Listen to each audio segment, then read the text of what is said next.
ప్రియులారా, మన ప్రభు అయిన యేసు క్రీస్తు నామంలో మీకు శుభోదయం. ఆయనను గూర్చి అనుదిన ఆత్మీయ ఆహారం ఆగస్టు 7 గురువారం. నేటి మన ధ్యాన లేఖనం కీర్తనల గ్రంథం 18వ కీర్తన 46వ వచనం. యెహోవా జీవము గలవాడు, నా ఆశ్రయదుర్గమైన వాడు స్తోత్రార్హుడు, నా రక్షణకర్త అయిన దేవుడు బహుగా స్తుతి నొందునుగాక. వ్యాఖ్యానాంశం రక్షణకర్త. వ్యాఖ్యానాంశం రక్షణకర్త.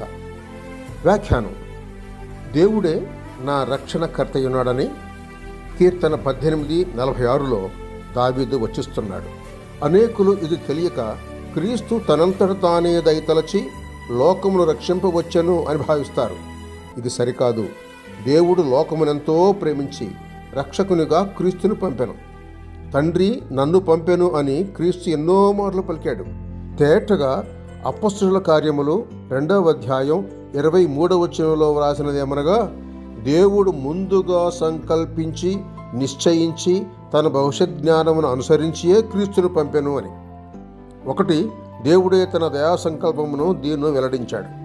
2, అది జగత్తు పునాది వేయబడక మునిపే ఏర్పాటు చేశాను అని ఎఫెసీ పత్రిక 1వ అధ్యాయం 6 వచనాల్లో తెలుస్తోంది. 3, ఆ సంకల్పం చొప్పున ప్రవక్తలను పురికొల్పి వ్రాతకు ఆ సంగతి తెచ్చాడు. 4, కాలము సంపూర్ణమైనప్పుడు లేఖనముల ప్రకారము మన పాపముల నిమిత్తము క్రీస్తు వచ్చి చనిపోయి సమాధి చేయబడి 3వ దినమున లేపబడెను.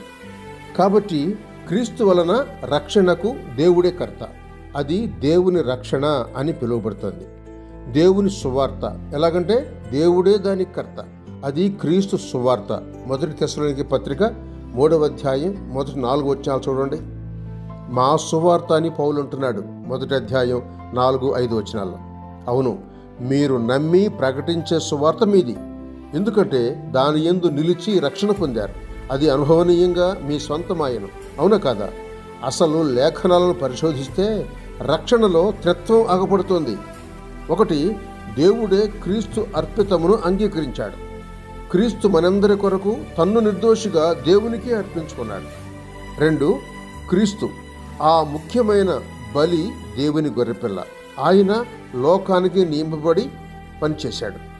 3, నిత్యుడగు ఆత్మ లేకుండా పోలేదు. అట్లు జరుగును అని ఆత్మ తానే వ్రాయుటకు ప్రవక్తలను ప్రేరేపించాడు. ఆ వ్రాతల చొప్పున తన్ను తాను అప్పగించుకున్నటకు క్రీస్తుకు తోడ్పడ్డాడు.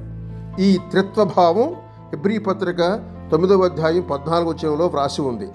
రక్షణ దేవుని రక్షణ, సువార్త దేవుని సువార్త.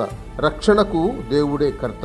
కాబట్టి క్రీస్తు యేసును త్రోసివేసిన వాడు క్రీస్తును మాత్రం కాకుండా క్రీస్తులో నిలిచి పరిచయించిన దేవుని సైతం విరోధిస్తున్నాడు. క్రీస్తు వారిని చేర్చుకున్నట్టులో క్రీస్తును పంపిన ఆ తండ్రిని చేర్చుకున్నట్టు జరుగుతుంది. మత్తయి సువార్త 10:40 చూడండి. అయితే క్రీస్తును వద్దనుకున్నవాడు తండ్రిని కూడా వద్దంటూ ఉన్నాడు. ఇది చాలా భయంకరం. యోహాను సువార్త 5వ అధ్యాయం 23వ వచనం గమనించండి. కొరింథీయులకు రాసిన పత్రిక 5వ అధ్యాయం 19వ వచనంలో ఈ ఏర్పాటు స్పష్టమవుతుంది. రక్షణలో దేవుని క్రీస్తును వేరు చేయకండి.